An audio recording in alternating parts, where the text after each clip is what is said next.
reject, because we need to ensure that we listen to the population and what they're saying. This country right now needs to listen. We need to tighten our belts, we need to live within our means, and we need to address corruption.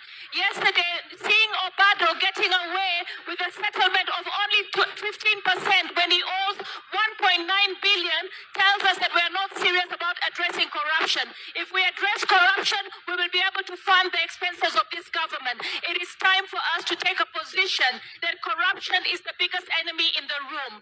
And I think I stand ashamed to know that only a house in Loreto is not 40 million.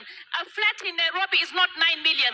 Even in the settlement, we are actually cutting deals. So we say no to corruption, and we fund and live within our means. I reject the 2014 finance bill. Thank you. It's a gift from God to enjoy with someone who loves you, who treasures you, who's willing to invest in you. All right? I hear now when somebody buys you a pizza, they seem to have a right to kill you if you don't give them. You don't want that kind of person in your life. All right? A man has 3 functions: to profess his love for you. That means he has to tell the whole world that this is my girl. This is the girl I want to spend my life with. The second function is to protect you. That means he has to use a condom until you're ready to have a baby. All right? He has to make sure that you both test before you have sex. And then the next thing is to provide for you. Men have to provide for women. All right? When you marry a woman, you provide for her. In today's harsh economic times, women are becoming independent. All right? And they are also contributing. But if your wife has a baby, she's not going to go to work. You're going to bring the bread and butter. So it starts with when you're dating. So if a man cannot provide for you and he seems to think he owns you because he bought you a pizza, that man needs to be written off, close the door, and turn and look elsewhere.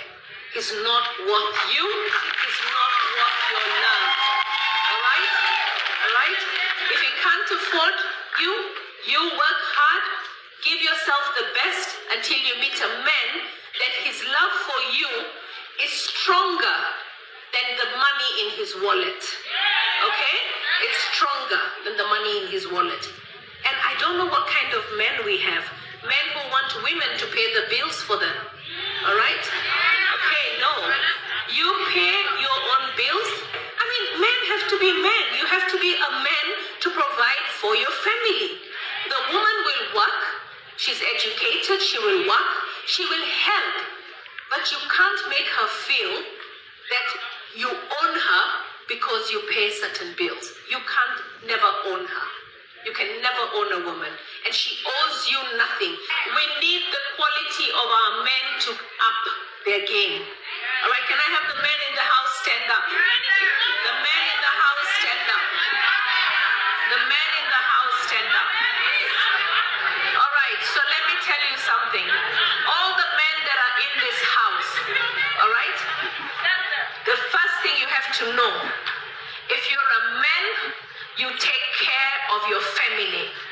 You take care of your children. Whatever your wife brings to the table, you say, thank you for helping me. God said the woman is your helper. You are supposed to be the provider. They were told you go out and you toil and you provide for your family. Women were told that they will labor to give birth to your children. And I'll tell you one thing, we labor when we give birth to your children. Alright? We scream and shout and you run away because you can't even stand the pain you gave us. So you gave us 5 minutes of pleasure and you gave us 9 hours plus of labor. So when we give you the children, you go work and toil the land to provide for the family. Alright? So that's what I want you to do. And now all you men that are standing up here, when you know a man is no good and he's done wrong to another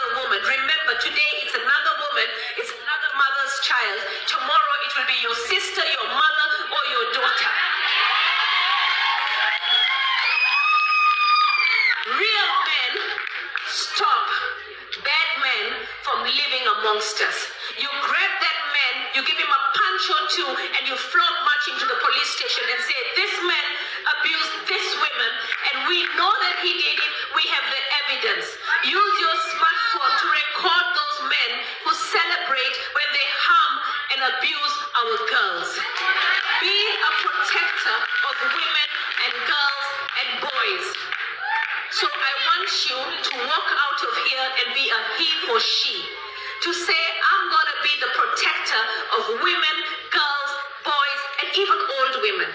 So be a... I've seen a lot of people on social media, the ones who have no respect, actually painting a picture that shows that they have no respect for a man who lived with God and ruled over 2 billion people as a spiritual leader. By putting Ryla's image and putting Ryla in pop clothes, I think that is so disrespectful. I want to tell our Gen Zs out there, there are those of you who have stand for certain values, and we respect you for your values, but do not allow those values to be undermined by those that have no respect. You should have respect for Raila Odinga, and you should have respect for the 2 billion Catholics, and you should have respect for the Pope, who has not even been laid to rest, and you use his death as a mockery. It's something that you should be ashamed of. So let us hold each other with respect and dignity, because if we fail to do that, then you are actually a lost soul. We need to actually honor the people that we have in this world that do good. And Raila Odinga is one of them, and our Pope is another. And there are many others like that. So please, let us have respect and decorum when we are mourning somebody of such high astute and respect across the globe. Thank you, Mr. Speaker. Hata mimi kama mheshimiwa, saa zingine vijana wananikosea heshima. Najua saa ile waliweka namba yangu kwa mtandao, wakaanza kusalimia kila mtu. Na wamenitumia mapicha ya vitu ambao hata sijui wanafikiria ni nini hiyo kitu, lazima niangalie. Wengine wananiambia wako na inches. Hata mimi najiuliza, wewe ni kijana kama mtoto wangu. Mimi niko na miaka 60. Alafu unaniambia uko na inches. Alafu unatoa suruali, unachukua picha, hata itasimama unanitumia. Unaniambia nifanye nini na hiyo kitu? Sasa umefanya aje? Kama data si yako, umechukua picha kutoka mtandao. Kwa sababu hiyo yako wewe kupiga picha. Kwa sababu ukiweka picha haionekani. Vijana, uwe na heshima tafadhali. Kwa sababu kama unafikiria, about harm reduction. I'm actually pushing a bill in the House on harm reduction. We have realized that drug users are not people, they are not criminals. They're people that are unwell and require help. And Kenya government is so progressive in terms of the services we're offering to drug users. We have harm reduction centers in Mathare.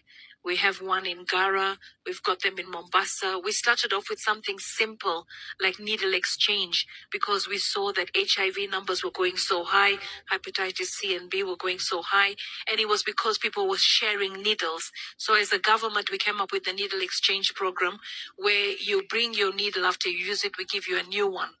And then later on, we came up with methadone because once you've started taking drugs, then you become a drug user and your body needs it and you can't give up. So methadone is a synthetic drug that actually has no side effects, but it deals with the urges that you have. So I'm actually saying that we need a bill so that we can actually handle this. And then in our prisons, we've got so many people that are there for probably having 1 or 2 sticks of bangi, and they've been arrested and they're serving time. I feel that we should really look at the way the world is moving. Personal use, until we get the person weaned off, should not be criminal because they need help. It is the drug peddlers that we need to put behind bars, not the users. We've thrown so many drug users into cells and they are there because they were already addicted and their bodies needed it. They were going through hardship. Yesterday I was in Bagathi Hospital and I met a young man from Kajiado. I was releasing some of the patients that could not pay their bills, and I met a young man from Kajiado, and he said, my cousin is here. So the first thing, of course, I'm telling him, why doesn't your cousin have NHIF? NHIF is 500 shillings. If you had it, you wouldn't be now detained because of 160,000. And then he said to me something. He said, she drinks this illicit brews. And he says, if you see her, she was brought here when she was completely finished, wasted, nothing in her body is working. And he goes, none of us know where her ID is. Because all she was is living from one den to the other den to the other. She has no ID. So because she has no ID, she cannot get NHIF. So, of course, we decided to raise money to release that cousin of his. And the first stop, he said, would be a border to take her to register for an ID. So we've got some real problems. And I feel that as we push to help drug users, maybe even to release them from cells so they can go back to their families because they're now rehabilitated, reduce their sentences. We need to really go hard on the people that peddle drugs, because they're making it so easy for you to find that option. And as we build so many churches and we have so much going on spirituality, I want a drug user to find a home in church, because the home that can give you peace has to be the house of God. It can't be a drug den where the peddler is becoming rich and destroying. So one is dividing, one is uniting, Azimio la Umoja. And one stands up every time to talk and ridicule the other.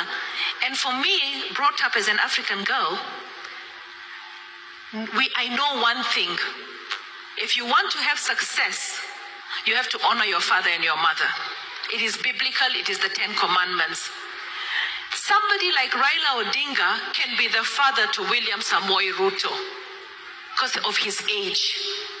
So what honor does he give him when he's always insulting him at every stage that he takes the mic? I'm not voting Raila Amolo Odinga because I belong to the ODM party. I'm voting for him because he's the right man to take this country to the place where we all want it. All we have to do now is to pray for God's favor to the Right Honorable Raila Amolo Odinga. He has his heart in the right place. He has sacrificed a lot. And it is my prayer that we will have our Mandela moment. We will have our Barack Obama moment where tears will flow, because finally the country is united with Azimio la Umoja, where no one can say that you cannot become a president because you come from this community. That door will be crushed and opened, and we will all go to Canaan.